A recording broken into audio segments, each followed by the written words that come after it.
तो दोस्तों यार, आप नॉर्मली सेल यानी कोशिका के बारे में तो जानते ही होंगे, पर अगर मैं आपसे पूछूं कि आप स्टेम सेल यानी मूल कोशिका के बारे में जानते हैं तो क्या आप मेरे को इसका उत्तर दे पाएंगे। और एक मिनट, अगर आप सोच रहे हो कि यार इसने थंबनेल और टाइटल में तो कुछ और ही लिखा है और ये बता कुछ और ही रहा है, तो दोस्तों यार आप टेंशन मत लो, ये टॉपिक भी उसी टॉपिक से रिलेटेड है जिसकी हम अभी आगे बात करने वाले हैं। तो दोस्तों अगर आप इसके बारे में जानते हो तो ये तो बहुत ही धमाकेदार बात है, और अगर नहीं जानते हो तो चलिए साथ में जानते हैं। तो दोस्तों यार, ये स्टेम सेल एक टाइप से हमारी बॉडी का रॉ मटेरियल होता है, यानी ये वो कोशिकाएं होती हैं जिनसे हमारी बॉडी की सभी विशिष्ट कार्यों को करने वाली कोशिकाएं जन्म लेती हैं। यानी दोस्तों आसान भाषा में समझें तो इन सेल्स के पास किसी दूसरी सेल्स का रूप धारण करने की अद्भुत क्षमता होती है, और ये अपने आप की कई सारी फोटोकॉपियां भी बना सकती हैं, यानी अपने आप को कई सारी स्टेम सेल्स में डिवाइडेड भी कर सकती है। एग्जाम्पल के लिए ये blood cell, brain cell, muscle cell और बोन सेल जैसी कई सारी सेल्स में डिवाइडेड हो सकती हैं। तो दोस्तों इतना क्लियर हो गया है, तो अब हम जान लेते हैं इनके प्रकारों के बारे में। तो ये मेनली 3 टाइप्स के होते हैं। फर्स्ट है एम्ब्रियोनिक स्टेम सेल। ये स्टेम सेल नॉर्मली 3 से 5 दिन पुराने एम्ब्रियो यानी भ्रूण से आते हैं। ये एक टाइप की प्लोरीपोटेंट स्टेम सेल होती है। इसका मतलब है कि ये कई सारी स्टेम सेल्स में डिवाइडेड हो सकती है या फिर बॉडी की किसी भी सेल्स का रूप धारण कर सकती है। सेकंड है नॉन एम्ब्रियोनिक स्टेम सेल, जिसे आमतौर पर एडल्ट स्टेम सेल भी बोला जाता है। ये स्टेम सेल प्राणी की ग्रोथ होने पर या कभी किसी रीजन से सेल के डैमेज होने पर उन्हें रिप्लेस करने के लिए नए सेल्स की आपूर्ति करती है यानी सप्लाई करती है। इन्हें मल्टीपोटेंट भी कहा जाता है, जिसका मतलब है कि ये बॉडी की कुछ ही सेल्स में अपने आप को बदल सकती है, सभी कोशिकाओं में नहीं बदल सकती। पर ये पक्की बात भी नहीं है, क्योंकि नई नई रिसर्चर्स और नए नए एक्सपेरिमेंट और नए नए एविडेंस बता रहे हैं कि एडल्ट स्टेम सेल भी डिफरेंट सेल्स में बदलने में सक्षम हो सकती है। एग्जाम्पल के लिए पहले वैज्ञानिकों का मानना था कि बोन मैरो सेल्स केवल ब्लड सेल्स में ही बदल सकती है, पर अब नए नए एविडेंस बताते हैं कि बोन मैरो सेल्स हड्डी या फिर हार्ट की मसल सेल्स को बनाने में भी सक्षम हो सकती है।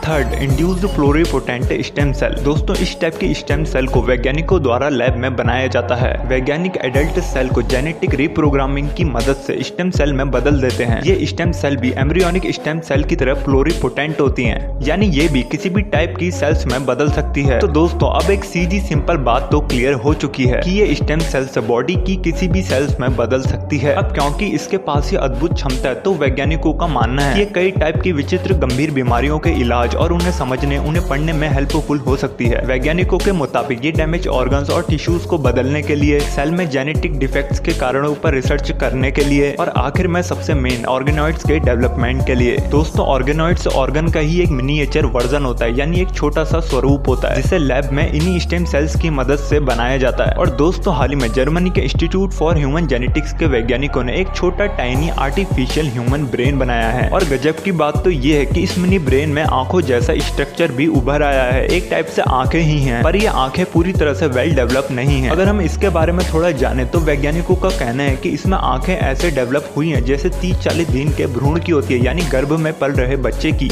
ये मिनी ब्रेन 3 मिलीमीटर चौड़ा है, और इसमें मौजूद आंखों में लेंस और कॉर्निया भी है। इसमें मौजूद आंखें नर्व सेल्स की मदद से ब्रेन से कम्युनिकेट कर सकती है, और जब वैज्ञानिकों ने इन पर प्रकाश डाला तो इनके सिग्नल तुरंत ही दिमाग तक पहुंच गए, यानी एक टाइप से लाइट को फील कर पा रही थी। वैज्ञानिकों ने 60 दिनों में करीबन ऐसे 314 मिनी ब्रेन तैयार किए, जिसमें 72% ब्रेन से नई आंखें बनाई। पर दोस्तों इसमें एक दुखद बात तो यही थी कि ये मिनी ब्रेन ज्यादा टाइम तक जीवित नहीं रह सके, क्योंकि ज्यादा टाइम तक ब्लड सप्लाई न मिलने के कारण ये 2-2.5 महीने में ही समाप्त हो गए। और दोस्तों ऐसा नहीं है कि वैज्ञानिकों ने पहली बार ऐसी कोई चीज बनाई है, उन्होंने पहले भी एक छोटा धड़कने वाला दिल और आंसू वाली नलिकाएं डेवलप की हैं, जो इंसानों की तरह ही रो सकती थी। तो दोस्तों आज के लिए फिलहाल इतना ही, मिलेंगे अगली वीडियो में कुछ ऐसी ही जानकारियों के साथ। तब तक के लिए धन्यवाद एंड जय हिंद।